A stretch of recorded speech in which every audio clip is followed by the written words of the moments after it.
है।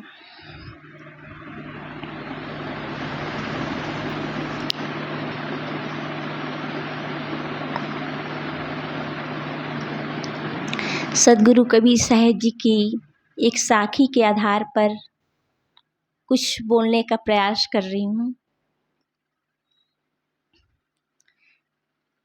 मानुष जन्म नर पाए के, चूके अब की घात, जाए परे भव चक्र में, सहे घनेरी लात। सद्गुरु कहते हैं कि कई जन्मों के पुण्य संस्कार जब उदय होता है तो यह मानव जीवन हम सबको प्राप्त होता है और यह मानव जीवन में ही हम कल्याण का काम कर सकते हैं। जीव अपना उद्धार कर सकता है, क्योंकि अन्य खानियाँ जो पशु पक्षी खानियाँ हैं वह केवल भोग भूमि का है, क्योंकि पशु पक्षियों के अंदर विवेक नहीं, बुद्धि नहीं, मन नहीं, वाणी नहीं, तो वे अपना कल्याण कहाँ कर पाएंगे। लेकिन मनुष्य जीवन जो है कर्म भूमि का है, यह प्रकाश स्थल है। इस जीवन में जीव अपना कल्याण कर सकता है और यदि हम इस जीवन में आ करके कल्याण का काम नहीं करते हैं और प्राणियों के जैसे इस जीवन में भी हम अन्य प्राणियों के जैसे जीवन जीते हैं, खाते पीते भोगते हैं और इस शरीर को छोड़ करके चले जाते हैं, तो हमारा जीवन और पशु पक्षियों के जीवन में कोई अंतर नहीं रह जाएगा। हमारा इस मानव जीवन में आना तभी सार्थक होगा जब हम इस जीवन के महत्व को समझेंगे। हमें यह जीवन क्यों मिला हुआ है और इस जीवन को सार्थक कैसे बनाएंगे। हम अपने इस जीवन को सार्थक कैसे बना सकते हैं। संत गुरुजनों के सानिध्य में जा कर के और ज्ञान की चर्चा सुन करके और उस ज्ञान को आचरण में ला करके वैसे जीवन जी करके अच्छे संस्कारों की पूंजी संग्रहित कर सकते हैं और अपने कर्मों में सुधार, स्वभाव में सुधार, जीने की शैली में सुधार ला करके इस मानव जीवन को सार्थक कर सकते हैं। क्योंकि हमें हमारे जीवन में 3 बार हम सबको यह अवसर मिलता है। एक उदाहरण आता है, एक आलसी व्यक्ति था जो कुछ काम तो करना नहीं चाहता था, मेहनत नहीं करना चाहता था, परिश्रम नहीं करना चाहता था और वह चाहता था कि ऐशो आराम का जीवन जीऊं।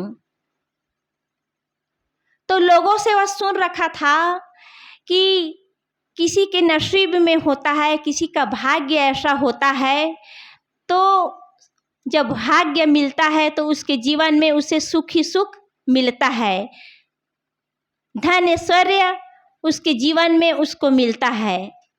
तो उस व्यक्ति को लगता है कि क्यों ना मैं भाग्य से मिलने जाऊं। वह अपने घर से निकलता है तो वो रास्ते में था, अपने गांव से बाहर जाता है, तो गांव से बाहर कुछ दूर जाने पर जंगल पड़ा। तो उस जंगल में एक सिंह था। सिंह जो था भूखा था। अब सिंह जो था उस व्यक्ति को देख करके खुश होता है कि चलो आज मेरे लिए भोजन का प्रबंध हो गया है, आज मेरा भोजन मुझे मिल गया है, इसे खा जाऊंगा और मैं अपना भूख दूर करूंगा। सिंह जो था उस व्यक्ति के पास पहुंचता है और उसे खाने के लिए झपटने लगता है। तो वह व्यक्ति कहता है कि देखो देखो तुम मुझे खाओ मत।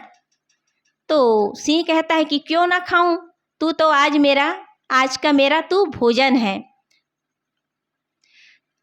तो व्यक्ति कहता है कि सुनो, तुम अभी मुझे मत खाओ, जब मैं उधर से वापस आऊंगा ना, मैं भाग्य से मिलने जा रहा हूँ, मैं जब भाग्य से मिल कर के आऊँगा तब तुम मुझे खा लेना। तो सिंह जब उसकी बातें सुनता है कि ये भाग्य से मिलने जा रहा है, और लोग कहते हैं कि जिसके जीवन में भाग्य मिल जाता है उसके जीवन में सुख ही सुख हो जाता है, उसे दुख कभी नहीं मिलता। तो मेरे भी जीवन में जो दुख है, मैं हर रोज़ अपने भोजन के प्रबंध करने के लिए परेशान रहता हूँ कि मुझे कैसे भोजन मिलेगा। तो वह जो सिंह था उस व्यक्ति से कहता है कि ठीक है, तुम भाग्य से जा रहे हो तो मेरी भी जो रोज़ भोजन का समस्या है, इस समस्या को भाग्य के पास रखना और इसका समाधान पूछ करके आना। तो वह व्यक्ति जो था सिंह को कहता है कि ठीक है, मैं तुम्हारे प्रश्न का उत्तर भाग्य से पूछ करके आऊँगा। वह व्यक्ति आगे बढ़ता है और चलते चलते वह एक गांव में पहुंचता है। उस गांव में कुछ लोग लड़ रहे थे, झगड़ रहे थे आपस में। तो उन लोगों ने उस व्यक्ति को देखा तो पूछा कि तुम कौन हो और कहाँ जा रहे हो। तो वह व्यक्ति कहता है कि मैं अपने जीवन से परेशान हूँ, इसलिए मैं भाग्य से मिलने जा रहा हूँ। तो वो व्यक्ति जो थे, जो गांव के जो आपस में लड़ झगड़ रहे थे, आपस में विवाद चल रहा था, तो उन लोगों ने कहा कि हम लोग भी, हमारे गांव में सभी सुविधाएं हैं, सब कुछ है, शासन की तरफ से हर सुविधाएं मिली हैं गांव में, लेकिन फिर भी हम लोग सुख से नहीं रह पाते हैं, आपस में उलझते रहते हैं, लड़ते झगड़ते रहते हैं। हमारी ये समस्या भी तुम भाग्य के पास रखना, हमारी भी इस समस्या का समाधान लेकर के आना। तो वह व्यक्ति कहता है ठीक है, मैं इस समस्या का समाधान पूछ लूँगा भाग्य से। वह व्यक्ति फिर वहाँ उस गांव से आगे बढ़ता है।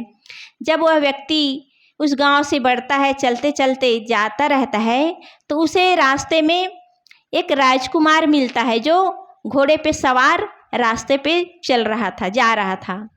तो जो राजकुमार था उस व्यक्ति को देखता है तो कहता है कि तुम कौन हो और तुम मेरे राज्य में क्या कर रहे हो, कहाँ जा रहे हो। तो वह व्यक्ति कहता है कि मैं अमुक गांव से हूँ और भाग्य से मिलने जा रहा हूँ, मेरी कुछ समस्या है इसलिए मैं भाग्य से मिलने जा रहा हूँ। तो जो राजकुमार था वो कहता है कि अच्छा, तुम भाग्य से मिलने जा रहे हो, तो मेरी भी एक समस्या है, तो उस समस्या का समाधान करके आना, तुम भाग्य से पूछ करके आना कि मेरी यह समस्या कब दूर होगी। राजकुमार कहता है कि मेरे पास इतने राज्य हैं, मेरे पास सभी सुख सुविधाएं हैं, सब कुछ होने के बावजूद मैं सुखी नहीं हूँ।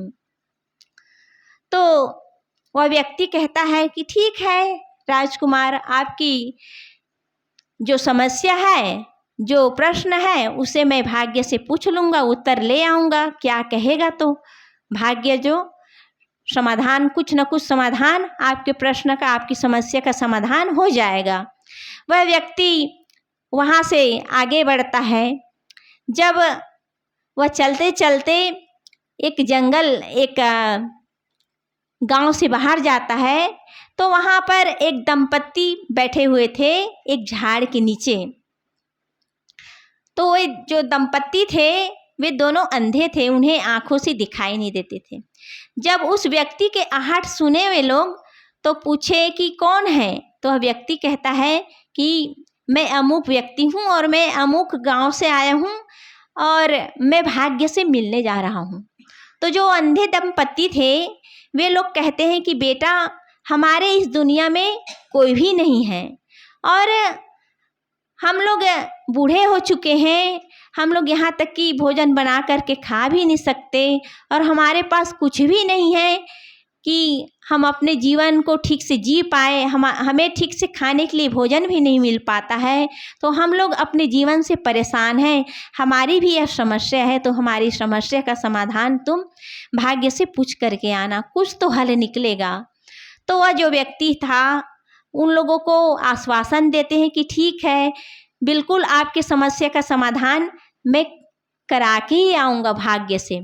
वह व्यक्ति जो है वहाँ से भी आगे निकल जाता है और चलते चलते उसे इत्तेफाक से भाग्य रास्ते में मिल जाता है और भाग्य से वह व्यक्ति रास्ते में जितने लोग मिले थे उन लोगों के सभी प्रश्न भाग्य के सामने रखता है और भाग्य जो था सभी प्रश्नों का उत्तर देते हुए उस व्यक्ति को कहता है भाग्य कि मैं तुम्हें तुम्हारे जीवन में 3 बार मिलूँगा, फिर तुम अपने जीवन सुख शांति से जियोगे। वह व्यक्ति प्रसन्न हो जाता है, खुश होता है और खुशी खुशी वहाँ से अपने घर लौटता है। जब घर लौटते समय उसे मार्ग में मिले हुए सभी व्यक्ति मिलते हैं। पहले वो जो अंधे दंपत्ति थे वे लोग मिलते हैं जो एक झाड़ के नीचे बैठे हुए थे। जब आहट सुने, किसी के आने की आहट सुने, आवाज़ उनको लगा कि कोई आए हैं, तो उन लोगों ने झट से पूछा कि बेटा तुम आ गए। तो वह लड़का जो था, जो व्यक्ति था, वह कहता है कि हाँ, मैं भाग्य से मिल कर के आ गया। भाग्य ने आप लोगों के लिए कहा है कि आप लोग जिस झाड़ के नीचे बैठे हैं उस झाड़ के नीचे हीरे के खाने हैं, उसे खोद लें और हीरा जो है उसे निकाल लीजिए। आप धनवान हो जाएंगे और आप सुख शांति से जीवन जिएंगे। आपको कुछ किसी चीज़ की कमी नहीं होगी।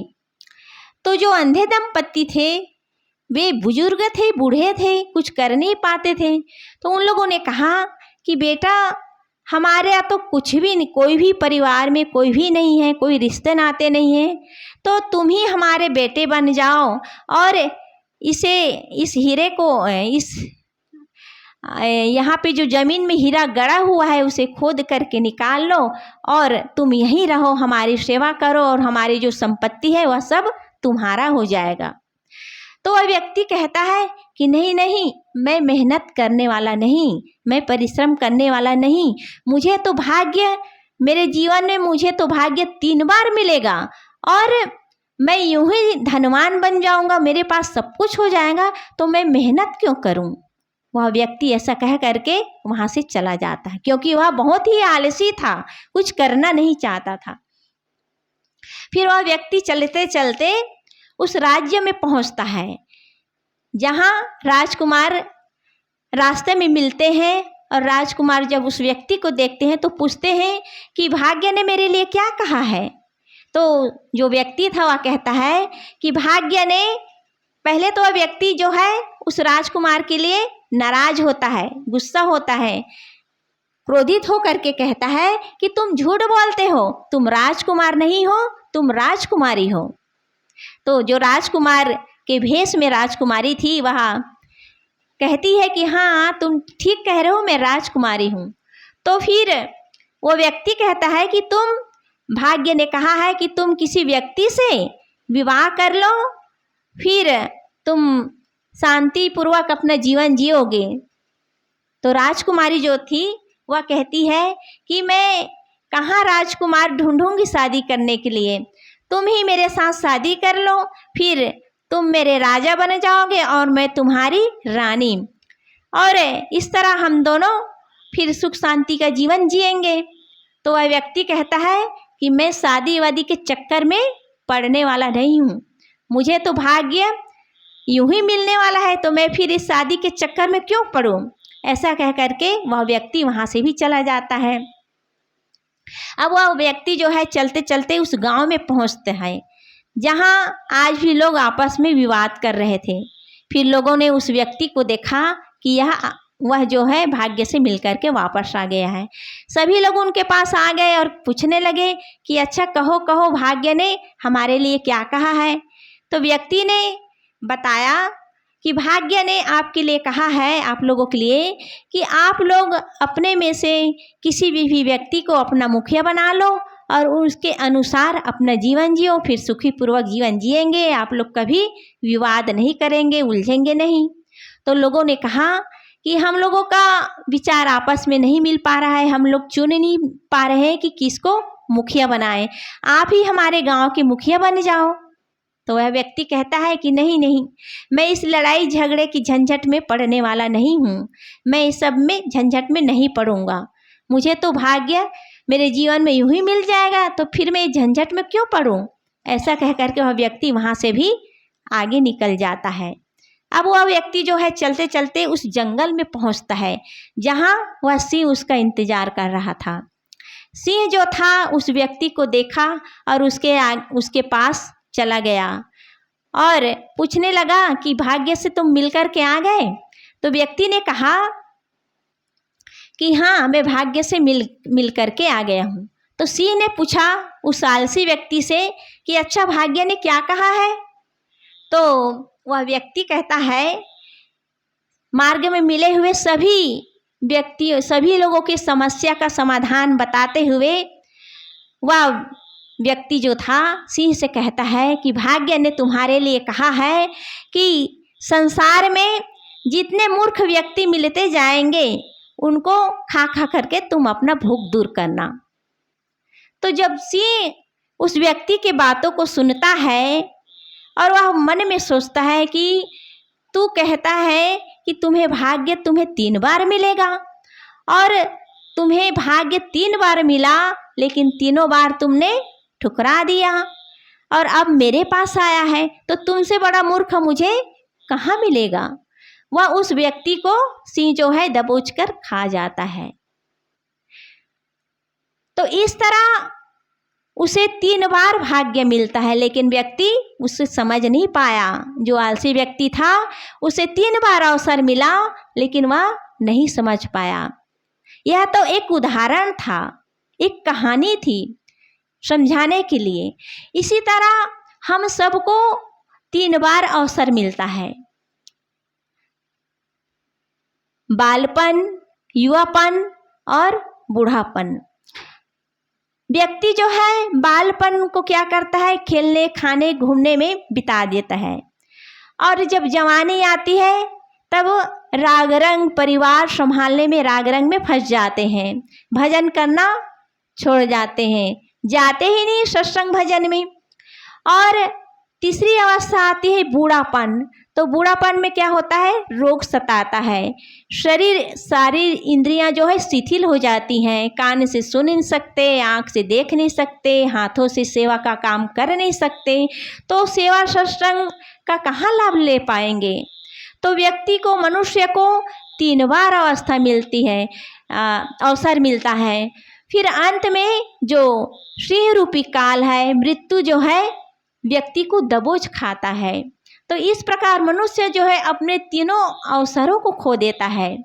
इसलिए सद्गुरु कबीर साहब जी कहते हैं कि मानुष जन्म नर पाए के, चूके अब की घात, जाए परे भव चक्र में सहे घनेरी लात।